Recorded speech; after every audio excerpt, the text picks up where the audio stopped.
नमस्कार साथियों, स्वागत है आपका अपने YouTube चैनल सिलेक्शन वाला में। आज हम लोग LTGIC GDC मुख्य परीक्षा पर आधारित प्रश्नों की श्रृंखला में लेक्चर 13 लेके आए हैं, जिसमें हम भक्ति काल के कुछ प्रश्नों की उत्तर लेखन के विषय में अध्ययन करेंगे। तो जिन लोगों ने चैनल सब्सक्राइब नहीं किया, चैनल सब्सक्राइब कर लें, बेल आइकन प्रेस कर लें, वीडियो को ज़्यादा से ज़्यादा शेयर करें। तो चलिए शुरू करते हैं। आज का पहला प्रश्न है 34 क्वेश्चन था, जिसमें कबीर की काव्य भाषा पर एक समीक्षात्मक निबंध लिखिए प्रश्न दिया है। तो इसका उत्तर लिखेंगे, देश काल और परिस्थितियों के अनुसार ही काव्य का लक्ष्य निर्धारित होता है। कबीर के समय में सर्वत्र मुसलमानों का आधिपत्य था। ऐसे समय में कबीर का आविर्भाव हुआ।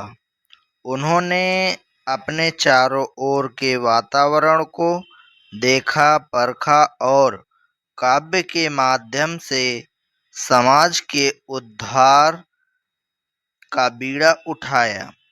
दोनों जातियों के सांप्रदायिक विरोध को दूर कर उन्हें एकता के सूत्र में बांधने का प्रयास किया। इसके लिए उन्होंने वाणी का व्यवहारिक प्रयोग किया। कबीर की भाषागत विशेषताओं को निम्न बिंदुओं द्वारा स्पष्ट समझा जा सकता है। इसमें पहली हेडिंग है अनुभूति की प्रधानता। कबीर काव्य में सहज अनुभूति का प्राधान्य है।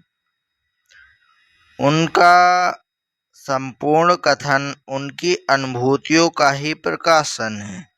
जो कुछ उन्होंने कहा है उस पर उन्हें पूर्ण विश्वास था। सेकंड हेडिंग है व्यंग्य की तीव्रता। व्यंग्य ही कबीर के काव्य का सर्वस्व है। कविताओं में निहित व्यंग्य की प्रखरता उनके काव्य को एक ओर जहां आकर्षण प्रदान करती है, तो दूसरी ओर उसे दिल दहला देने का भी संकेत देती है। इसलिए इन पर व्यंग्य करते समय उनकी लापरवाही तथा भाषा की सरलता और स्पष्टता देखते ही बनती है।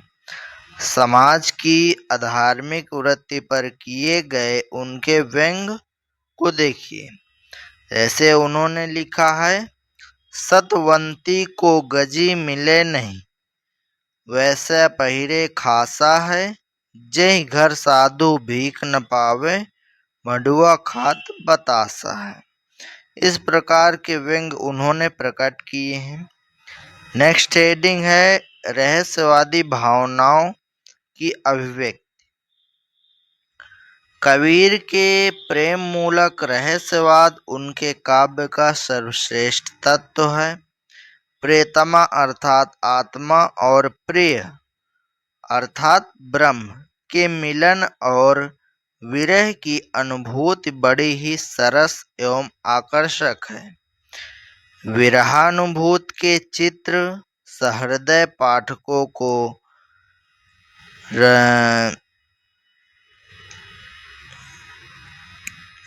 रसिक्त करने में पूर्ण समर्थ है। जैसे इन्होंने पंक्ति के माध्यम से दर्शाया है, अखड़िया झाई पड़ी पंथ निहार निहारी, जिभड़िया छाला पड़ा राम पुकार पुकारी। नेक्स्ट पैराग्राफ से लिखेंगे, आचार्य हजारी प्रसाद द्विवेदी ने उन्हें वाणी का डिक्टेटर बताया है। उनके अनुसार भाषा पर कबीर का जबरदस्त अधिकार था। वे वाणी के डिक्टेटर थे। जिस बात को उन्होंने जिस रूप में प्रकट करना चाहा है उसे उसी रूप में भाषा से कहलवा लिया है। भाषा कुछ कबीर के सामने लाचार सी नजर आती है। उसमें ऐसी पैनी चेष्टा थी ही नहीं कि लापरवाह फक्कड़ की किसी फरमाइश को न कर सके। इस प्रकार द्विवेदी जी के अनुसार कबीर की भाषा बड़ी सशक्त है। उसमें भावों को व्यक्त करने की अपूर्व क्षमता है। मूर्त को अमूर्त कर देने की कला में वह प्रखर है। कबीर की शैली मुक्तक शैली है। कबीर की रचनाओं में जहाँ जीवनानुभव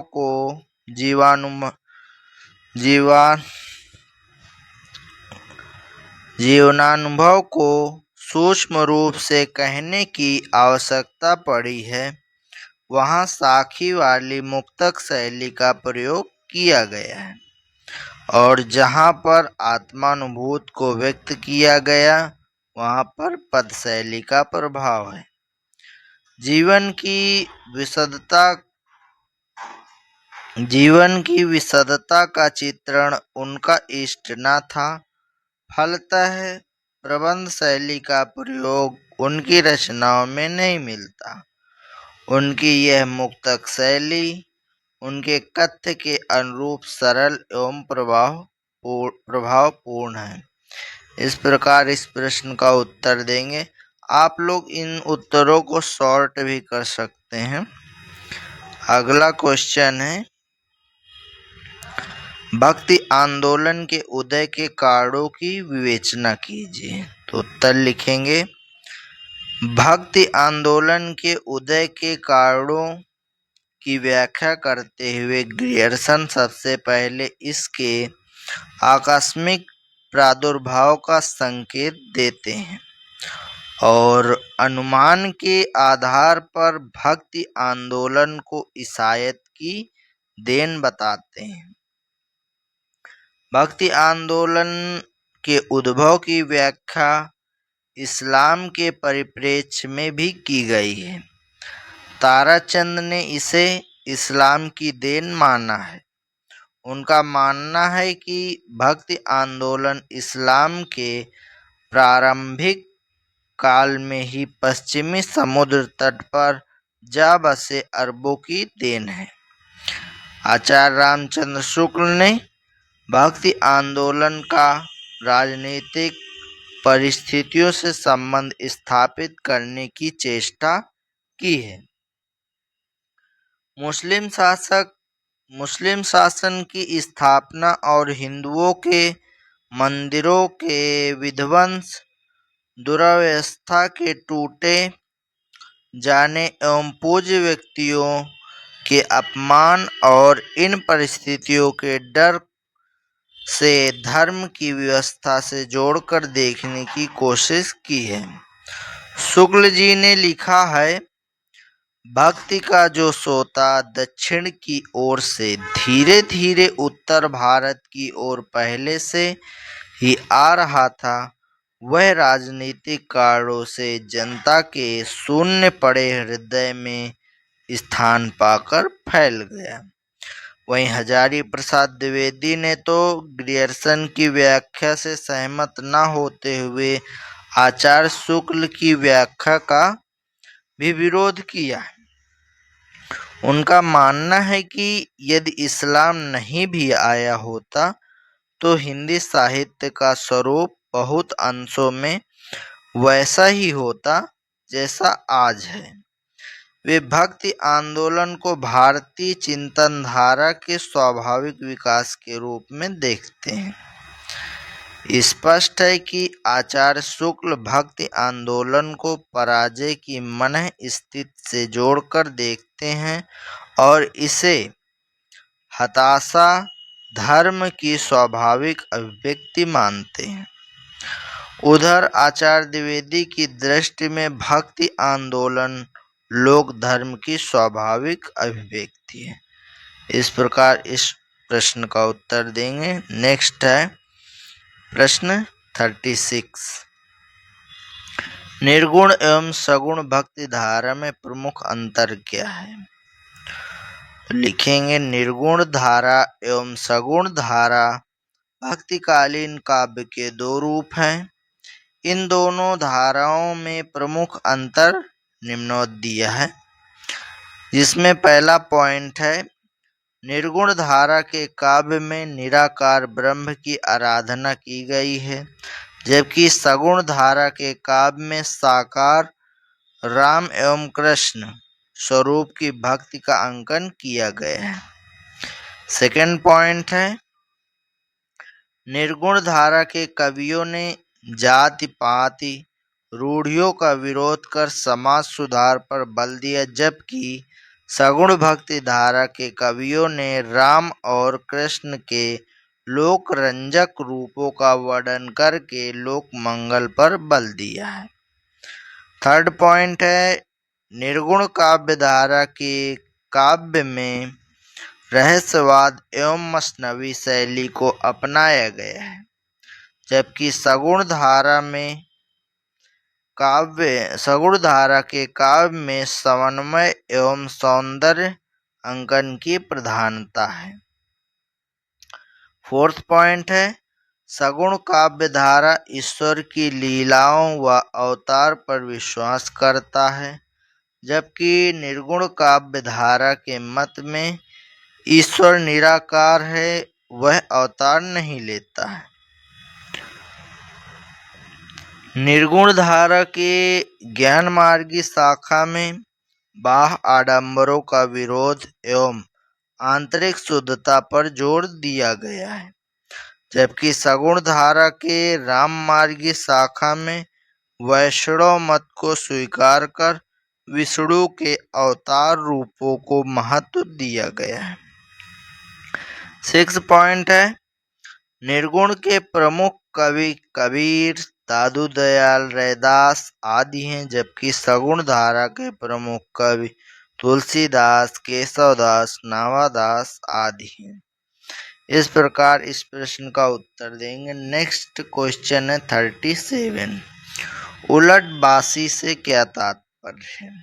उत्तर लिखेंगे उलट बासी उलट कथन की शैली है। इसके जरिए संत कवियों ने अपनी रहस्य साधना को अभिव्यक्ति देने की कोशिश की। इन उलटबासियों के लौकिक संदर्भ में कोई अर्थ नहीं होते, लेकिन जब उनकी प्रतीकात्मकता के सहारे उनके आध्यात्मिक आशय को समझने का प्रयास किया जाता है तो इन दोहों के अर्थ खुलते चले जाते हैं।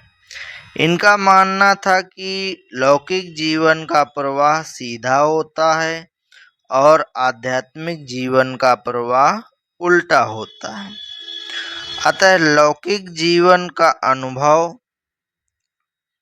से आध्यात्मिक जीवन को नहीं समझा जा सकता। इसलिए सिद्धोनाथों ने अपनी रहस्य साधना को अप्रकट रखने के लिए उलटबासी की परंपरा चलाई। इन उलटबासियों के जरिए ही आम जनता में अपनी साधना का आतंक पैदा किया था। अपनी उलटबासियों के जरिए कबीर ने एक ओर जहां पोंगा पंथ के आतंक का मुकाबला किया, वहीं लोक प्रचलित प्रतीकों एवं उपमानों का प्रयोग कर इन उलटबासियों को आम जनता के बीच संप्रेषणीय भी बनाया। कबीर की एक पंक्ति है जैसा कि लिखा है, आग जो लागी नीर माही, कांदो जरिया झारी, उत्तर दक्षिण के पंडिता मुए विचारी विचारी। इस प्रकार इस प्रश्न का उत्तर लिखेंगे। अगला क्वेश्चन है 38। साखी से क्या तात्पर्य है? तो उत्तर लिखेंगे साखी हिंदी साहित्य में एक प्रसिद्ध काव्य रूप है साखी का अर्थ है साक्षी या गवाही। इसमें कवि जीवन के सत्य, अनुभव और आध्यात्मिक ज्ञान को संक्षेप में प्रस्तुत करता है। साखियां प्रायः दो पंक्तियों दोहा छंद में रची जाती हैं। भक्ति काल में साखियों का विशेष महत्व रहा। संत कबीरदास, गुरु नानक देव, दादू दयाल, रैदास जैसे संत कवियों ने अपनी साखियों के माध्यम से समाज को नैतिक शिक्षा दी। कबीर की साखियां विशेष रूप से प्रसिद्ध हैं, जिनमें उन्होंने आडंबर, पाखंड, जाति भेद और अज्ञानता का विरोध किया है। उनकी साखियां सरल भाषा में होते हुए भी गहरे जीवन सत्य को व्यक्त करती हैं।